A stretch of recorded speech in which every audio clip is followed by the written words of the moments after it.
আসসালামু আলাইকুম প্রিয় ভিউয়ার্স।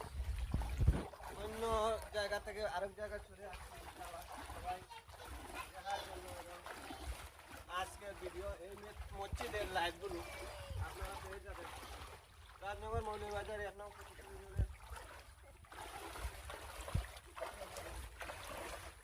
বিভিন্ন ওয়ার্ডের যে পানিগুলো সেগুলো আপনাদের সামনে গতকালকে যে ভিডিওগুলো ধরে থাকছে সে ভিডিওগুলো আপনাদের সামনে ধরলাম। ইনশাল্লাহ আপনারা পেয়ে যাবেন বেশি বেশি। আপনাদের জন্য অনেক কষ্ট করে ভিডিও বানাই, সেগুলো আপনারা আরেক ভাইকে দেখার সুযোগ করে দেবেন এবং ভিডিও পাওয়ার জন্য লাইক কমেন্টের পাশে থাকুন।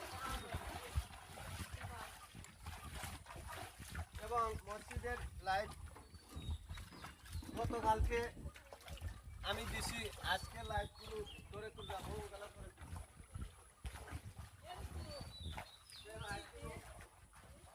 আপনাদের অনেক কষ্ট করে পানি ফ্রিজে আমি লাইটগুলো ধরে থাকি সবাই দেশে বিদেশে পাওয়ার জন্য এবং সবাই দোয়া করবেন। আজকে লাইট রাজনগর মৌলভীবাজার আমার সাথে পুলিশের এই যে 3 নং ওয়ার্ডের জায়দপুর গ্রামের বন্যার পরিস্থিতি আপনাদের সামনে প্রতিদিন ধরে থাকি। বড় কষ্ট করে আরেক ভাইকে দেখার সুযোগ করে দিবেন এবং লাইক কমেন্টের পাশে থাকুন। সবসময় লাইক কমেন্ট দিয়ে থাকবা। ইনশাআল্লাহ রনি আহমদের ভিডিও সবসময় পেয়ে যাবা, প্রত্যেক দিনের খবর। ইনশাআল্লাহ ভালো থাকুন সবাই, আল্লাহ হাফিজ।